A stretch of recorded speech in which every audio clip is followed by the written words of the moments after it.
السلام علیکم ورحمۃ اللہ وبرکاتہ۔ میرا باپ گاؤں کا مشہور ڈھول والا تھا۔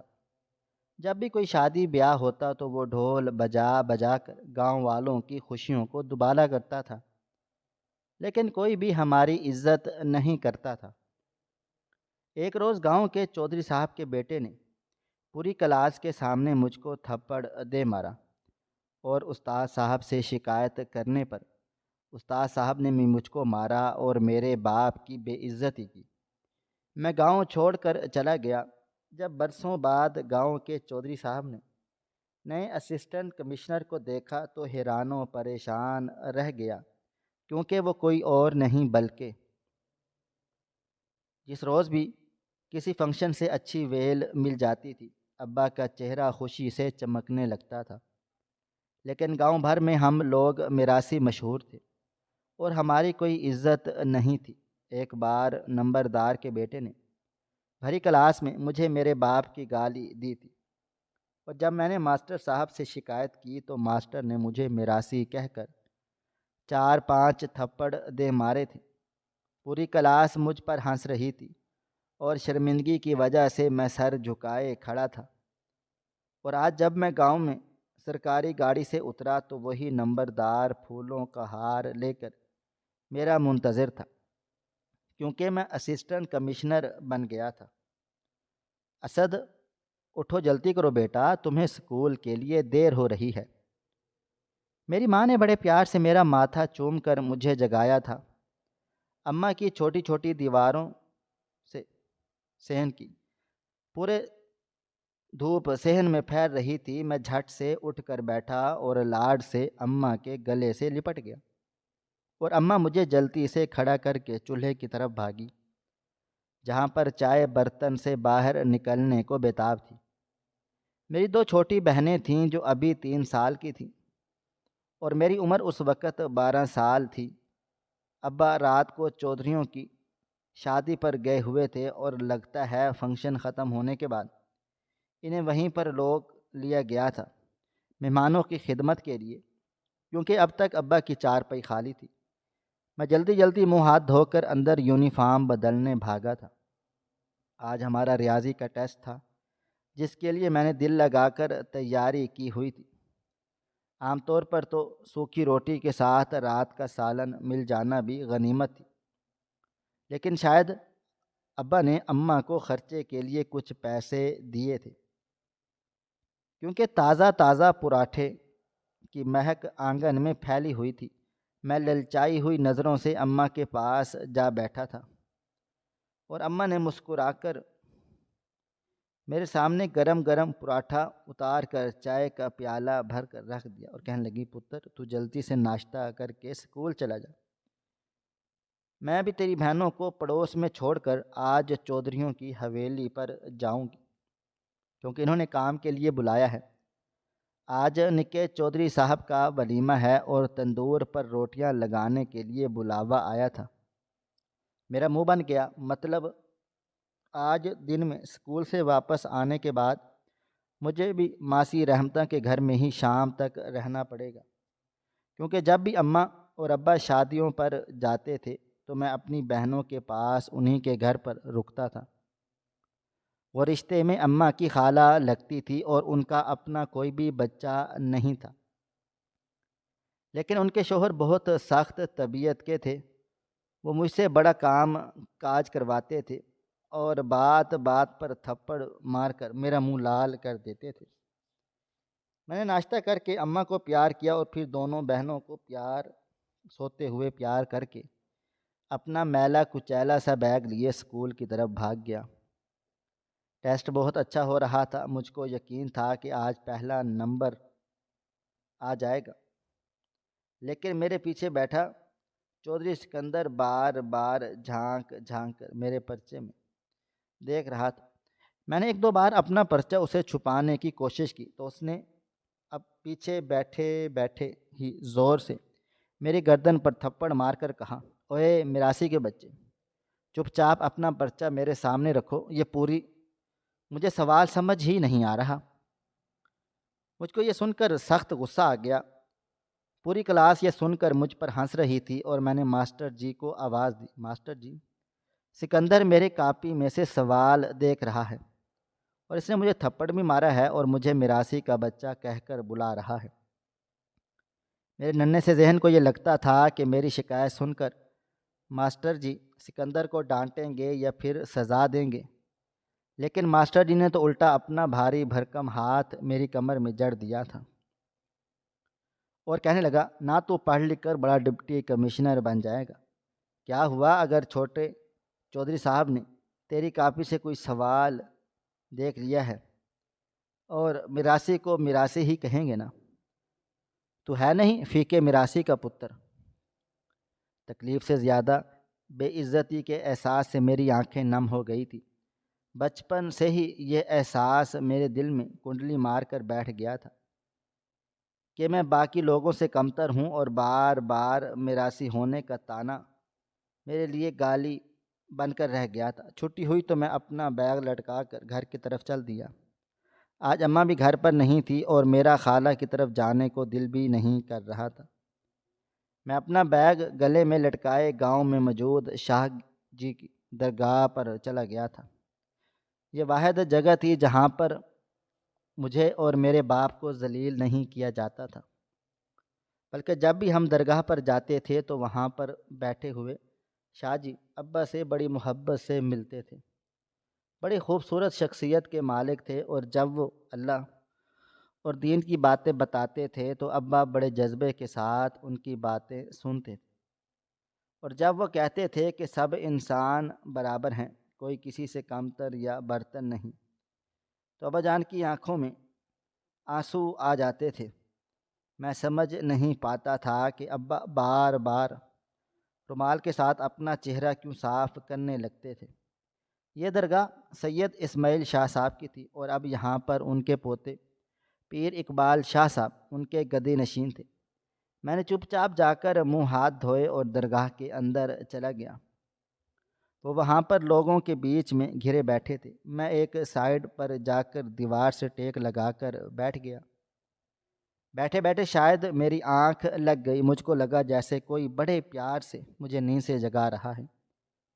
سامنے دیکھا تو شاہ جی شفقت کے ساتھ میرے سر پر ہاتھ پھیر کر پوچھ رہے تھے، اصل بیٹا کیا ہوا ہے؟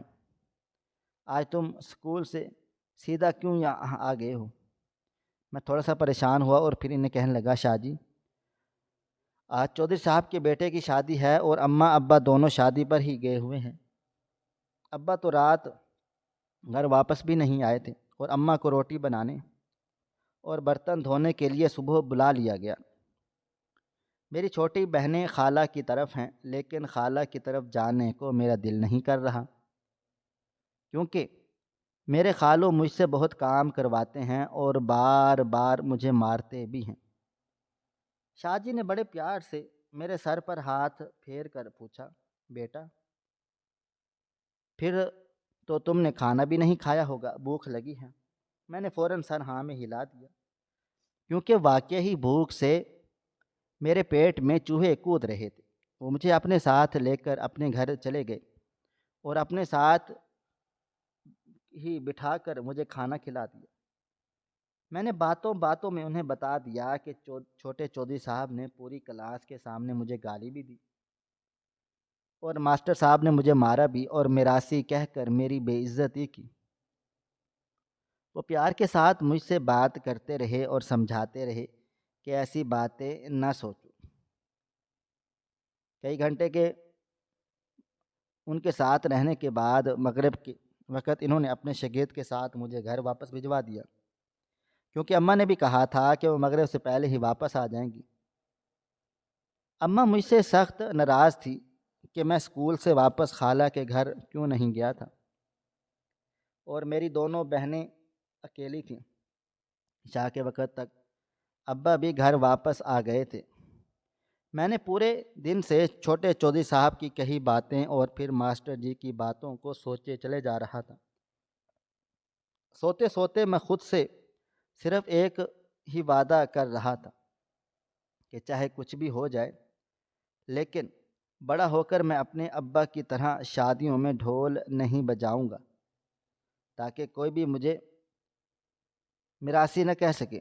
صبح جب اماں نے مجھے اسکول کے لیے اٹھایا، میرا اسکول جانے کو دل نہیں کر رہا تھا، اور میں نے اماں سے جھوٹ بول دیا کہ میرے پیٹ میں درد ہو رہا ہے۔ یہ کہہ کر میں اسکول نہیں گیا۔ ابا نے شادی میں کافی پیسے جمع کر لیے تھے اور اب ہماری موجیں لگ گئی تھی، کیونکہ اماں نے بہت مزیدار گوشت کا سالن بنایا تھا۔ میں، ابا اور اماں کھانا کھا رہے تھے۔ اچانک میں نے کھانا کھاتے ہوئے ابا سے سوال کیا، ابا تم دوسرا کوئی کام کیوں نہیں کر لیتے؟ کیا شادیوں میں ڈھول بجانا اتنا ضروری ہے؟ پتہ ہے ماسٹر جی نے بھی مجھے مارا اور کہا کہ تم میراثی کے بچے ہو، اور چودھری صاحب نے بھی، اور سارے بچے مجھ پر ہنس رہے تھے۔ اماں ابا خاموشی سے ایک دوسرے کی طرف دیکھنے لگے۔ میں ابا سے ضد کرنے لگا تو اماں نے مجھے جھڑک دیا اور کہنے لگیں کہ چپ کر کے کھانا کھاؤ اور جا کر اسکول کا کام کر لوں، تمہیں اسکول لازمی جانا ہے۔ میں یہ سن کر غصے سے پیر پٹکتا ہوا باہر بھاگ گیا تھا۔ 2-3 روز تک میری اماں مجھے سختی سے ڈانٹتی اور تنگ آ کر مجھے مارنے کی بھی کوشش کرتی، لیکن ابا مجھے مچا لیتے۔ میں نے صاف انکار کر دیا تھا کہ میں اب دوبارہ اسکول نہیں جاؤں گا۔ آخر ابا مجھے اپنے ساتھ لے کر شاہ جی کے پاس پہنچ گئے، اور پھر انہوں نے ابا کی بات بڑے دھیان سے سنی تھی، اور پھر ابا سے کہنے لگے تھے کہ رفیق بیٹا، تم ایسا کرو کہ اسد کے ضروری کپڑے اور اسکول کا بیگ بھی لا دو، میں اس کو اپنے بہن کے گھر بھجوا دیتا ہوں، وہاں پر ان کے بچوں کے ساتھ یہ پڑھ لکھ بھی جائے گا اور اس ماحول سے نکل بھی جائے گا۔ بچے کے ذہن پر بہت برا اثر پڑ رہا ہے۔ اب میں ان کی بات سن کر حیرت سے انہیں تکنے لگا اور کہنے لگے کہ پیر مرشد، ہم لوگوں کے بچے آپ کے گھر میں کیسے رہ سکتے ہیں؟ تو شاہ جی کہنے لگے، رفیق احمد، ہم سب اللہ تعالیٰ کی سونی مخلوق ہیں، اور یہ ذات پات اور اونچ نیچ یہ سب ہماری تعلیمات کا اور مذہب کا کوئی بھی حصہ نہیں ہے۔ یہ معاشرے کی وہ زہریلی رسمیں ہیں جنہوں نے انسان کو باندھ کر رکھا ہے۔ میرے لیے تمہارا بیٹا بھی اپنے بیٹوں کے برابر ہی ہے، اور میں چاہتا ہوں کہ اسد پڑھ لکھ کر کچھ بن جائے تاکہ کل کو اس گاؤں کے لوگوں کے لیے ایک اچھی مثال بن کر ابھر سکے۔ میرے چھوٹے سے ذہن میں ان لوگوں کی باتوں کا اکثر حصہ سمجھ نہیں آ رہا تھا۔ اماں ابا نے آپس میں بات چیت کی۔ اماں کچھ ڈری ڈری سی لگ رہی تھی۔ انہیں ڈر تھا کہ کہیں چودھری صاحب اس بات کا برا نہ مان جائیں، لیکن ابا حضور کہنے لگے کہ شاہ جی نے وعدہ کر لیا ہے کہ اگر چودھری صاحب نے کوئی بھی مسئلہ کیا تو وہ خود ان سے بات کر لیں گے۔ اور یوں میں شہر چلا آیا۔ شاہ جی کی بہن کو میں مرشد بی بی کہتا تھا، مگر انہوں نے مجھے اپنے سگے بیٹے کی طرح پالا، پڑھائی میں خوب دل لگا کر محنت کرتا رہا۔ دیکھتے ہی دیکھتے میں نے میٹرک کا امتحان بھی اچھے نمبروں کے ساتھ پاس کر لیا، اور میرے دل میں بس ایک چھوٹا سا سپنا جاگ اٹھا، لیکن میں ڈرتا تھا کہیں اس موڑ پر جا کر میرا اعلیٰ تعلیم کا یہ خواب ادھورا نہ رہ جائے۔ ابا باقاعدگی سے مجھ سے ملنے گاؤں سے شہر آتے تھے، لیکن میں کبھی چھٹیوں میں مڑ کر واپس گاؤں نہیں گیا۔ میرے دل میں ماسٹر جی کی وہی بات گڑی تھی کہ تو کون سا ڈپٹی کلکٹر بن جائے گا۔ وقت کے ساتھ ساتھ مجھے ابا کی مجبوری بھی سمجھ آ رہی تھی، یہ ان کا خاندانی پیشہ تھا۔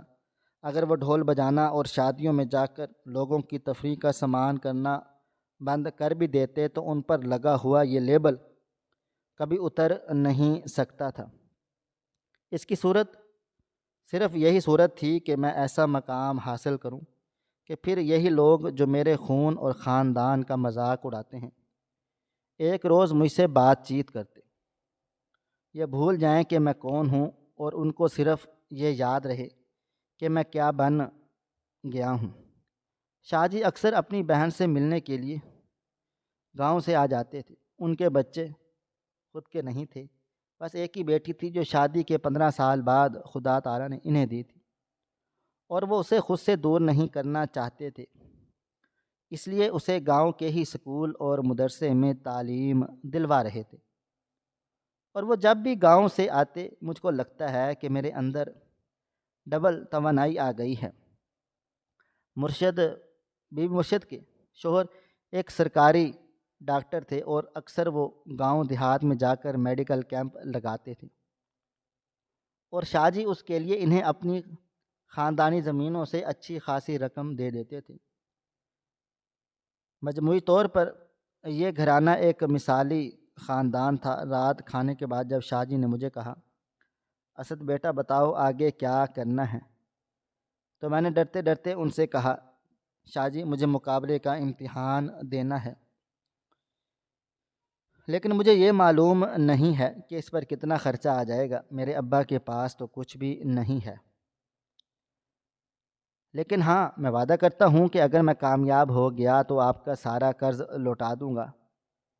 وہ غور سے میری طرف دیکھتے رہے اور پھر ایک دم سے ہنس پڑے اور کہنے لگے، بیٹا قرض محبتوں کے ہوتے ہیں اور محبتوں کے قرض لوٹائے نہیں جاتے۔ میری دعا ہے کہ اللہ تمہیں کامیاب کرے۔ میں نفیسہ کو کہہ دوں گا، وہ مزمل اور فرقان کے ساتھ ہی تمہارا کالج میں ایڈمیشن کروا دے گی، تاکہ تم لوگ سکون سے اپنی پڑھائی پر توجہ دے سکو، اور صفدر بھائی سے بھی کہہ دوں گا کہ وہ تمہاری مدد کرتے رہیں کہ کب تمہیں کون سا سبجیکٹ لینا ہے اور کون سا نہیں لینا، یہ وہ تمہیں معلوم کر کے بتا دیں گے۔ میں ان کی طرف ایسے دیکھ رہا تھا جیسے وہ کوئی انسان نہ ہوں بلکہ کوئی فرشتہ ہوں۔ وقت بہت تیزی سے گزرا تھا، مجھے کچھ بھی ہوش نہیں تھا۔ مجھے بس ایک ہی جنون تھا کہ مجھے اپنے ماں باپ کو اس معاشرے میں عزت دلوانی ہے اور اپنے موسم کے اعتبار پر پورا اترنا ہے۔ شاہ جی اکثر کہتے تھے، اگر میرا کوئی بیٹا ہوتا تو شاید وہ تمہارے جیسا ہوتا۔ میری آنکھوں میں آنسو آ جاتے تھے۔ مزمل شاہ اور فرقان شاہ نے میڈیکل میں داخلہ لیا تھا اور میں CSS کا امتحان دینے کے لیے لاہور چلا گیا تھا تیاری کے لیے۔ اماں اور ابا سے ملے ہوئے مجھے پورے 2 سال ہونے والے تھے۔ مقابلے کا امتحان سے ایک روز پہلے مجھے بڑی شدت کا بخار چڑھا اور مجھے لگا کہ میرے قدموں نیچے سے زمین نکل گئی۔ میں ساری رات بھی بے بسی سے رو رو کر اللہ تعالیٰ کو پکارتا رہا، اور صبح شدید کمزوری اور نقاہت کے باوجود میں امتحان کے لیے چلا گیا تھا۔ امتحان دے کر گھر واپس لوٹ گیا۔ میرے دل میں یہ بات شاید شدید ڈر پیدا کر رہی تھی کہ کہیں میں اس امتحان میں کامیاب نہ ہو جاؤں اور میرے ساتھ جڑے ہر انسان کا سپنا ٹوٹ نہ جائے۔ میں نے ابھی اپنی اماں اور ابا کو نہیں بتایا تھا کہ میں کیا کرنے کی کوشش کر رہا ہوں۔ انہیں بس یہ لگتا تھا کہ میں اعلیٰ تعلیم حاصل کروں گا اور ایک دن کوئی بڑی نوکری مجھے مل جائے گی۔ اماں کبھی کبھی میری جڑواں بہنوں اقرا اور عائشہ کو بھی اپنے ساتھ لاتی تھی، اور میرے ہی کہنے پر اماں نے انہیں گاؤں کے اسکول میں تعلیم حاصل کرنے کے لیے داخل کروایا تھا، اور اب وہ دونوں میٹرک میں تھی اور میں اپنے رزلٹ کا انتظار کر رہا تھا۔ ایک دن صبح سویرے مجھے ابا کی کال موصول ہوئی۔ ابا خوشی سے مجھے بتانے لگے کہ ان کی ملاقات سکندر چودھری سے ہوئی تھی اور اس نے تمہارا پوچھا ہے کہ اسد کیا کر رہا ہے۔ تو ابا نے اسے بتا دیا کہ وہ شہر میں پڑھ لکھ رہا ہے اور اب اس کی پڑھائی ختم ہونے والی ہے تو وہ کوئی نوکری ڈھونڈے گا۔ سکندر چودھری جو صرف میٹرک تک ہی پڑھ لکھ سکا اور پھر اپنے باپ کے ساتھ سیاست میں بھی حصہ لے چکا تھا، اس نے ابا کی ہتھیلی پر ایک وزٹنگ کارڈ رکھ کر کہا، اسد سے کہنا اس ہوٹل میں جا کر میرا نام لے دینا تو اسے بہت اچھی نوکری مل جائے گی۔ میں ابا کی بات سن کر دل ہی دل میں ہنسنے لگا تھا، لیکن میں ابا کو فی الحال کچھ بھی نہیں بتانا چاہتا تھا۔ ابا کہنے لگے کہ انہوں نے وہ کارڈ اور نیا جوڑا پارسل کروا دیا ہے۔ جیسے ہی پارسل ملے میں فوراً سے اس پتے پر رابطہ کروں۔ میں نے ابا کو کہا کہ میں ایسا ہی کروں گا، اور ابا نے خوشی خوشی مجھے دعائیں دیتے ہوئے فون بند کر دیا۔ میں ان کے نزدیک کسی بڑے ہوٹل میں نوکری مل جانا بھی بہت بڑی بات تھی، اور میں اپنے سادہ سے ابا کو فی الحال یہ بتانا نہیں چاہتا تھا کہ ان کا بیٹا مقابلے کا امتحان پاس کر کے ڈپٹی کمشنر بننے جا رہا ہے۔ اور پھر میرا رزلٹ آ گیا۔ میں CSS کے امتحان دینے والوں میں 7ویں نمبر پر آ گیا تھا۔ میں نے خوشی سے لرزتی ہوئی آواز میں اپنی منہ بولی ماں نفیسہ شاہ کو فون کر کے بتا دیا، اماں جان میں مقابلے کے امتحان میں پاس ہو گیا۔ وہ فون پر ہی میری بلائیں لینے لگی اور مجھے جلد سے جلد گھر پہنچنے کا کہا۔ میں نے کہا کہ شاہ جی اور اپنے والدین کو یہ خبر میں کچھ ہی روز کے بعد خود ہی سنا دوں گا، تو وہ مشکل سے اس بات پر راضی ہو گئی تھی۔ کچھ روز کے بعد میرا نوکری کے لیے انٹرویو تھا۔ اس روز میں نے اپنے ابا کو فون کر کے گاؤں سے شہر بلایا اور کہا کہ ابا میں ہوٹل میں انٹرویو دینے جا رہا ہوں، اور میری خواہش ہے کہ اب سے بس آپ میرے ساتھ شہر میں ہی رہیں، کیونکہ میں واپس گاؤں میں نہیں جانا چاہتا اور اپنی بہنوں کو بھی مزید تعلیم دلوانا چاہتا ہوں۔ ابا بھی شاید دل میں نہ جانے کب سے اس چیز کے لیے انتظار کر رہے تھے، اور فوراً ہی میری ماں اور بہنوں کو لے کر گاؤں سے روانہ ہو گئے۔ اماں جان نے ان کے استقبال کی ساری تیاریاں کر کے رکھی ہوئی تھی۔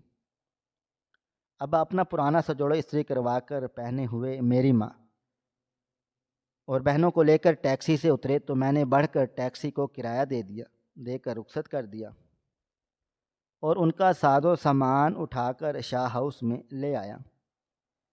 اماں جان نے خوشی سے ان لوگوں کا استقبال کیا اور پاس کھڑی ہوئی ملازمہ نے ان کے اوپر پھولوں کی پتیاں پھینکیں تو اماں اور ابا حیرت سے ایک دوسرے کی طرف دیکھنے لگے۔ پھر ابا ہاتھ جوڑ کر لرزتی ہوئی آواز میں بولے، مرشد بی بی، ہم ماڑے لوگوں کی اتنی عزت ہی کافی ہے کہ آپ نے ہمارے جگر کے ٹکڑے کو اپنی سگی اولاد کی طرح سمجھا اور پال پوس کر اس قابل بنا دیا کہ وہ اپنے پیروں پر کھڑا ہوا ہے۔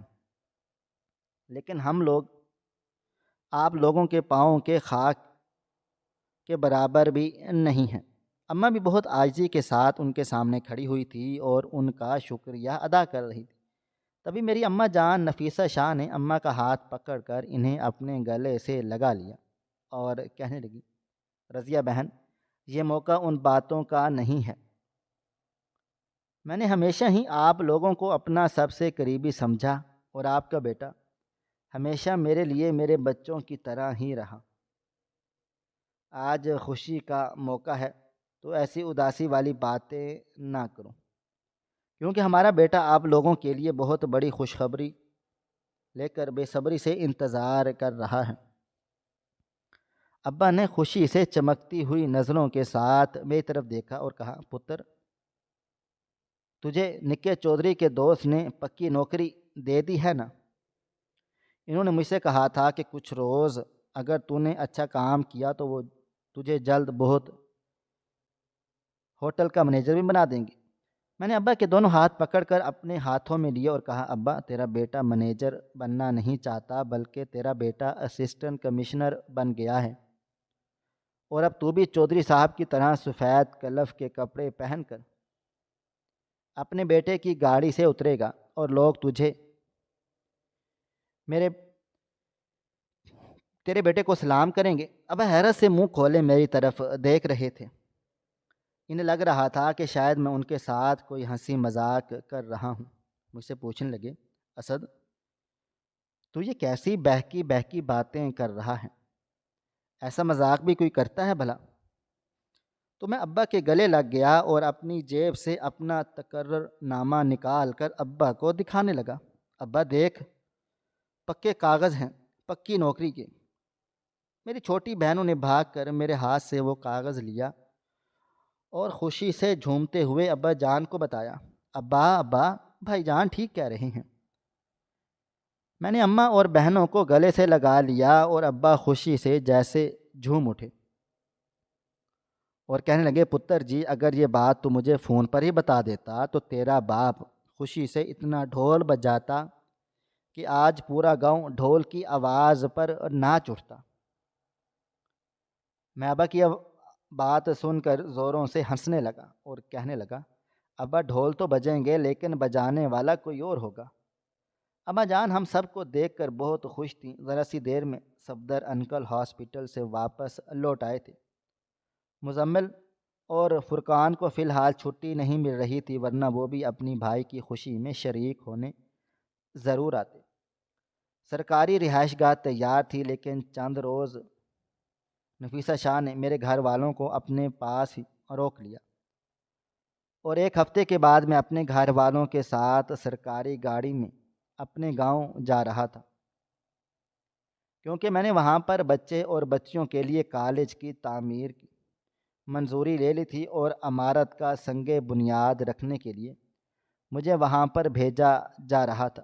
میں تصور کی آنکھ سے دیکھ رہا تھا جب سکندر چودھری اور اس کے باپ کو معلوم ہوگا کہ اس گاؤں کا میراثی کے بیٹے کو کمشنری مل گئی ہے تو ان کی حالت کیا ہوگی۔ سب سے پہلے اپنے پیر و مرشد اقبال شاہ صاحب کی درگاہ پر پہنچا۔ وہ اب بھی وہاں پر لوگوں کے بیچ میں گھرے بیٹھے تھے، جہاں پر گاؤں کے مختلف لوگ اور دور دراز سے آنے والے عقیدت مند ان سے ملاقاتیں کر رہے تھے، اور وہ بڑی شفقت کے ساتھ ان کے مسئلے سن کر ان کا حل بتا رہے تھے۔ میں نے ابا کو کہا کہ ابھی فی الحال گاڑی سے نہ نکلیں، میں شاہ جی کو اپنے ساتھ ہی لے کر آؤں گا۔ جب شاہ جی کی نظر مجھ پر پڑی تو وہ خوشگوار حیرت سے اٹھ کر کھڑے ہو گئے۔ میں نے ان کے ہاتھ چوم کر ان کو بتایا کہ شاہ جی آج آپ کا اور میرا سپنا پورا ہو گیا ہے، میں اسسٹنٹ کمشنر بن گیا۔ اور یہ سن کر بے اختیار میرے گلے لگ گئے اور میں نے انہیں بتا دیا کہ گاؤں میں کالج کی تعمیر کے لیے عمارت کی بنیاد رکھی جا رہی ہے اور میری خواہش ہے کہ آپ میرے ساتھ چلیں۔ ان کے مرید بھی مجھے دیکھ رہے تھے۔ میں ان کو اپنے ساتھ اپنی گاڑی میں لے کر جب پنڈال میں جا پہنچا، جہاں میرے استقبال کی تیاریاں کرنے والا کوئی اور نہیں بلکہ چودھری سکندر تھا، جو اپنے گاؤں کا نمبردار تھا اور نائب ناظم بھی۔ جب میں گاڑی سے اترا تو اس نے خوشی خوشی میرے گلے میں پھولوں کے ہار پہنائے اور پاس کھڑے ڈھول بجانے والے کو اشارہ کیا کہ ڈھول بجاؤ، آج کمشنر صاحب ہمارے گاؤں میں آئے ہوئے ہیں۔ گاؤں کے دوسرے معززین بھی پھولوں کے ہار لے کر میری طرف کو آ رہے تھے۔ میری نظر سامنے سے آتے ہوئے ماسٹر کرم دین پر پڑی، جو اب ہمارے سرکاری سکول کے پرنسپل بن چکے تھے۔ انہوں نے عاجزی سے تقریباً جھک کر مجھ سے ہاتھ ملا لیا اور پھر میرے گلے میں پھولوں کا ہار ڈالا۔ اچانک میں نے ڈرائیور کو اشارہ کیا اور وہ دوسری گاڑی سے نکلا، میرے ابا اور اماں کو اتار کر لے آیا۔ ہیڈ ماسٹر صاحب کرم دین، بڑے چودھری صاحب اور چودھری سکندر حیرت سے بت بنے یہ منظر دیکھ رہے تھے، کیونکہ ان کے سامنے ان کے گاؤں کا میراثی رفیق احمد سفید کاٹن کے کلف لگے کپڑوں میں ملبوس کھڑا تھا، اور میں نے اپنے ابا کا ہاتھ پکڑ کر بڑے فخر سے گاؤں والوں کی طرف منہ کر کے کہا، گاؤں والوں مبارک ہو، تمہارے گاؤں کے ایک غریب محنت کش کا بیٹا آج تمہارے بیچ میں موجود ہے۔ میری شدید خواہش ہے کہ اس گاؤں میں سرکاری کالج ہوتا تاکہ تم لوگوں کے بچے اور بچیاں بھی اعلیٰ تعلیم حاصل کریں اور آنے والے کل میں میری طرح وہ بھی اپنے ماں باپ کا نام روشن کر سکیں۔ ڈھول بجانے والا جو ہماری ہی برادری کا تھا، ابا اور مجھ کو دیکھ کر خوشی سے تقریباً بے قابو ہو گیا اور شدت کے ساتھ ڈھول بجانے لگا اور اس کے ساتھ ساتھ اس کی ٹولی ناچنے لگی۔ میرے ساتھ کھڑے سرکاری عہدیدار بھی بڑے حیران و پریشان تھے۔ یہ منظر دیکھ کر شاہ جی یہ سب کچھ دیکھ کر مسکرا رہے تھے، ہنس رہے تھے۔ میزبان کے ہاتھ پاؤں پھول چکے تھے، اس کو سمجھ ہی نہیں آ رہا تھا کہ وہ میرا تعارف کیسے کروائے۔ تبھی شاہ جی صاحب آگے بڑھے اور پنڈال میں لگے مائک پر کہنے لگے، گاؤں والوں کا آپ کا اپنا بیٹا اسد رفیق اسسٹنٹ کمشنر تمہارے گاؤں رحمان پورہ میں سرکاری کالج کا افتتاح کرنے آیا ہے۔ یہ سن کر گاؤں کے سبھی لوگ خوشی سے تالیاں بجانے لگ گئے تھے، اور میں نے میٹرک ہیڈ ماسٹر کرب الدین اور سکندر چودھری کے کان میں جھک کر کہا، آپ لوگ خاموش کیوں ہیں؟ آپ نے ہی کہا تھا نا کہ میں کون سا پڑھ لکھ کر ڈپٹی کلیکٹر بن رہوں گا تو میراثی کا میراثی ہی نا۔ آج نہیں بتائیں گے کہ گاؤں والوں کو میرے بارے میں؟ ان لوگوں کی نظریں شرم سے جھکی ہوئی تھیں اور چہرے کی رنگت اڑ چکی تھی۔ اماں اور ابا اسٹیج پر بیٹھے تھے۔ میں نے اور شاہ جی نے مل کر کالج کی بنیاد رکھی اور پھر شاہ جی نے بہت خوبصورت دعا کروائی۔ تھوڑی دیر میں ہم لوگ وہاں سے واپس لوٹ آئے۔ میری اماں اور ابا کی آنکھیں بار بار جھلک رہی تھیں۔ شاہ جی نے اصرار کیا کہ ہم لوگ رات کا کھانا ان کے ساتھ کھائیں۔ میرا دل ان کی یہ بات سن کر زوروں سے دھڑک اٹھا اور مجھے برسوں پرانا منظر یاد آ گیا، جب سنہری آنکھوں والی ایک کانچ کی گڑیا جیسی لڑکی میں نے شاہ جی کی حویلی میں دیکھی تھی، اور اس وقت بھی ادب سے اپنی نظر جھکا لی تھی، لیکن وہ منظر جیسے میرے دل پر نقش ہو کر رہ گیا تھا۔ میں اس بارے میں سوچنا بھی نہیں چاہتا تھا، کیونکہ شاہ جی میرے لیے بہت ہی قابل احترام اور بزرگ ہستی تھے، اور ان کی بیٹی نیلم شاہ میرے لیے بالکل ایک مقدس ہستی تھی۔ ہم لوگ مدان خانے میں موجود تھے اور شاہ جی نے مجھ سے سوال جواب کر رہے تھے، اور میں بڑی عقیدت کے ساتھ انہیں بتا رہا تھا۔ اچانک اندر سے پیغام آیا کہ بڑی بی بی نے خواہش کا اظہار کیا ہے کہ وہ مجھ سے ملنا چاہتی ہیں۔ شاہ جی نے مجھے بتایا تھا کہ وہ کافی عرصے سے فالج کا شکار ہیں اور تقریباً بستر پر لگ کر رہ گئی ہے۔ میرا دل زوروں سے دھڑک رہا تھا اور نظر جھکی جا رہی تھی۔ شاہ جی نے مجھے کہا، بیٹا، نور بی بی آج بھی تمہیں یاد کرتی ہے اور کہتی ہے کہ جب اسد گاؤں واپس لوٹے تو ان سے ضرور ملے۔ وہ مجھے اپنے ساتھ لے کر اندر چلے گئے اور میں نے بڑے ادب سے بڑی بی بی کو سلام کیا۔ اچانک میری نظر پردے کے دوسری طرف کھڑی سفید چادر میں ملبوس اس ہستی پر پڑی جس نے بچپن میں ہی میرے دل کو اپنے سحر میں جکڑ لیا تھا۔ کچھ دیر بڑی بی بی کے پاس بیٹھ کر جب میں واپس لوٹا تو شاہ جی بڑی افسردگی سے بتانے لگے، انہوں نے کچھ عرصہ پہلے بڑی محبت سے، چاہت سے اپنی بیٹے کی شادی کی تھی، لیکن شادی کے چند روز بعد ہی ان کے خاوند خاندانی دشمنی کی بھینٹ چڑھ گئے اور وہ بیوگی کا چادر اوڑھ کر واپس لوٹ آئے۔ ہم لوگ وہاں سے واپس پلٹے تو میں نے اماں سے اپنی خواہش کا اظہار کیا، اور نفیسہ شاہ جی نے شاہ جی کو جب میرے بارے میں بتایا تو انہوں نے بڑی خوش دلی کے ساتھ میرا پیغام قبول کر لیا۔ میری زندگی جنت بن چکی ہے اور میری شریک سفر میرے لیے خدا کا بہترین تحفہ بن کر میری زندگی میں شامل ہوئی ہے۔ خدا کی یہ زمین بہت خوبصورت ہے اگر انسان اس میں نفرتوں کے بیج نہ بوئے۔ محنت کا پھل ضرور ملتا ہے، انسان کو بس اپنی نیت سچی اور کردار کو بلند رکھنا چاہیے۔ ناظرین، آپ کو ہماری آج کی کہانی کیسی لگی؟ کمنٹ باکس میں اپنی رائے کا اظہار ضرور کریں۔ مزید اس طرح کی سبق آموز کہانیاں سننے کے لیے ہماری ویڈیوز کو لائک کریں، شیئر کریں، اور ہمارے چینل ایس ایف سٹوریز کو ضرور سبسکرائب کر لیں۔ ملتے ہیں کل ایک نئی اور دلچسپ کہانی کے ساتھ، تب تک اپنا ڈھیر سارا خیال رکھیے گا۔ اللہ حافظ۔